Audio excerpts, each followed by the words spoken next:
A escuta ativa é quando muitas vezes a gente está, né, sei lá, o seu chefe vem, seu sócio ou um cliente vem te dar um feedback, fala assim, olha, eu quero te dar um feedback sobre a sua performance, eu quero te dar um feedback sobre o seu produto ou serviço, eu quero te dar um feedback sobre a empresa. E aí, muita gente vai lá e responde como é esse feedback.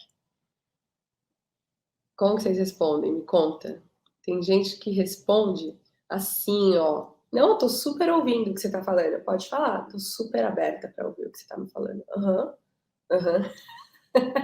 A linguagem corporal tá falando uma coisa e a pessoa tá falando outra, né?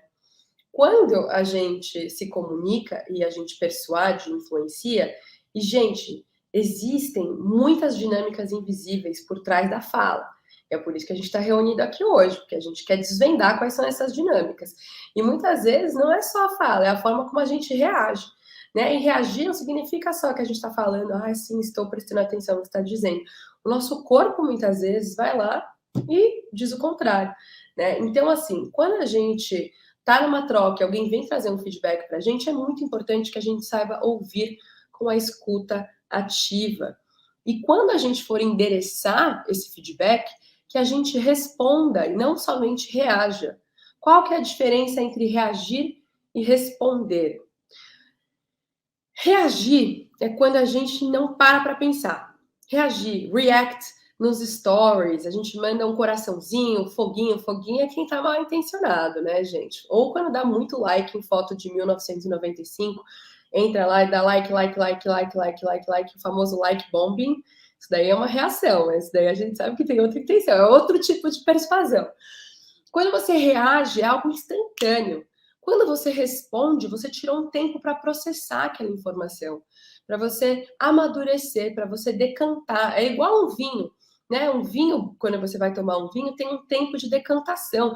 É o tempo que tem que ficar lá o vinho exposto para aquilo decantar e o gosto fica ainda melhor. Na comunicação é a mesma coisa, é como um vinho.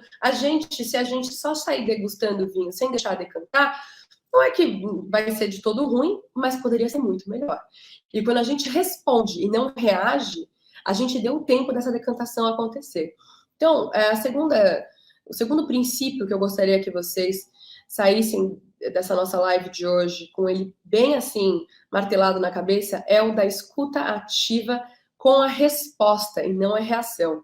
Então, o primeiro a gente falou da clareza, da gente ser bem explícito, da gente ser óbvio mesmo, só faltar desenhar para não acontecer o que aconteceu do balão azul.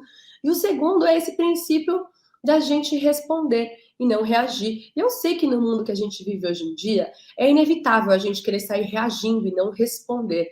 Né? Porque a gente está com pressa, a gente não tem tempo, a gente muitas vezes quer tirar aquilo da nossa frente. Começa segunda-feira com uma lista de coisas para fazer que só vai aumentando, porque cada tarefa que você risca vem uma nova, né? É ação e reação. Então, às vezes, a gente só quer tirar da frente. Só que quando a gente está falando de um feedback, especialmente se é de um cliente, se é de um sócio, de um parceiro, um fornecedor, ou do seu chefe, ou do seu par, a gente tem que saber escutar de uma forma ativa. Então, o que eu fiz na minha carreira, a vida inteira, quando eu reagia nesses feedbacks de uma forma equivocada, porque, gente, eu também já fiz muita besteira no começo da minha carreira, tá? Foi com a prática que eu cheguei onde eu cheguei hoje. Especialmente quando eu entrei, assim, no mundo corporativo, ou quando eu empreendia, que eu tive startup, né, tive empresa, vinha um feedback ruim, às vezes de um investidor ou de algum par meu, e eu reagia, eu não respondia. Com o passar do tempo, eu aprendi que se eu respondesse e não reagisse, se eu decantasse, se eu somente falasse obrigada pelo seu feedback, eu vou pensar aqui na informação que você me trouxe. Vamos marcar um call, uma reunião para a semana que vem, tal horário, para a gente fazer uma continuação dessa conversa? E aí, com a cabeça fria, pensando no que aconteceu, eu não só agia na defensiva de falar, mas eu fiz isso, aconteceu isso, porque a Maria do RH não me mandou o contrato a tempo. Eu fiz isso na empresa, porque se o outro investidor não tivesse mandado. Não, eu parei de simplesmente ter esse tipo de reação e comecei a responder. E aí, não somente você tem tempo para organizar e concatenar melhor as suas ideias, no processo cognitivo mesmo, você tem tempo de organizar o seu pensamento. Porque quando você está lá numa reunião de feedback, então meu chefe me chama para me dar um feedback, eu fico parada igual uma planta, eu não falo nada? Não, não é isso.